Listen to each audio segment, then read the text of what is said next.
আসসালামু আলাইকুম ওরহমতুল্লাহি ওবারাকাতু। সম্মানিত ফেসবুক বন্ধুরা, আপনারা সবাই কেমন আছেন? আশা করি আপনারা সবাই ভালো আছেন।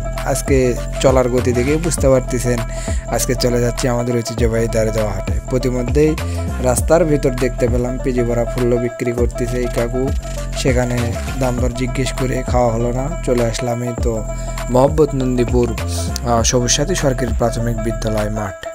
এখানে একটু ভিডিও করলাম। এটা হচ্ছে নতুন ভবন, এর সামনে দেখতে পাচ্ছেন পুরাতন ভবন। এখানে ভিডিও ধারণ করতে করতে হঠাৎ চোখ পড়লো আকাশের দিকে, সাদা মেঘ ভাসছে, রৌদ্রতীপ্ত, সেজন্য একটু ভিডিও করে নিলাম। নিতে নিতেই হঠাৎ গাড়ি চলে আসলো, গাড়িতে চললাম। দেখতে দেখতে মুকুরজান চলে আসলাম।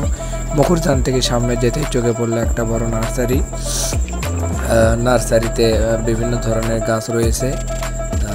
তারপরে সামনে যেতেই আরেকটা নার্সারি, নবী ভাইয়ের, আমাদের দুলা ভাই হয়। এখানে অনেক ধরনের গাছ পাওয়া যায়। তারপর চলে আসলাম এই তো গলের ডিগি। এটা সবাই গলের ডিগি নামে চেনে। এখানে অনেক বড় বড় মাছ পাওয়া যায়। তারপর দেখতে দেখতে চলে আসলাম তরিকুল আঙ্কেলের দোকানের সামনে। সেখান থেকে চলে আসলাম গুজিয়া এসএনজি স্ট্যান্ড। গুজিয়া এসএনজি স্ট্যান্ড পেরিয়ে Rafi super market. Rafi super market পেরিয়ে চলে আসলাম মোহাম্মদ নন্দীপুর এবং কৃষ্ণপুর ভ্যানের স্ট্যান্ড। তারপর ভ্যান থেকে নেমে দেখি কাঠলের সমারোহ, কাঠল সাম্রাজ্য। এখানে খুচরা এবং পাইকারি ক্রয় বিক্রয় চলেছে। সেখান থেকে চলে গেলাম বিকাশ দোকান, বাবুল ভাইয়ের দোকানে। বাবুল ভাই ব্যবসার কাজে ব্যস্ত। এখানে টিন এবং গ্যাসের চুলা বিক্রি করে বিকাশের পাশাপাশি। তারপর দাঁড়িদহ কেন্দ্র জামে মসজিদের একটু ভিডিও করলাম।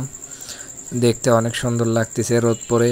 সেখান থেকে চলে গেলাম আমাদের ঐতিহ্যবাহী গরুহাট হাই স্কুল মাঠ সংলগ্ন।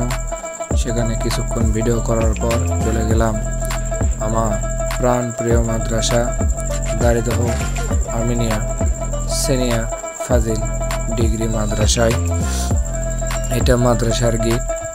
তারপর চলে গেলাম 1 নং ময়দানহাট ইউনিয়ন পরিষদে, রং করছে সেজন্য একটু ভিডিও করলাম, অনেক সুন্দর লাগতেছে। সেখান থেকে চলে গেলাম আবার আমাদের দাঁড়িদহ মাদ্রাসা মাঠে, কবিতর হাটি। এই যে কবিতর, এখানে বিভিন্ন ধরনের কবিতর ক্রয় বিক্রয় হচ্ছে। তারপর দেখলাম বিনাপোষ নিয়ে আসছে, এই তো বিনাপোষ দেখলাম এগুলো। তারপরে চলে আমার মাদ্রাসার ভিউটা আপনাদের দেখাবো সামনে। এই তো এইটা আমাদের মাদ্রাসা, দেখতে অনেক সুন্দর, এখানে অনেক স্মৃতি রয়েছে। সবাইকে ধন্যবাদ শেষ পর্যন্ত ভিডিওটি দেখার জন্য।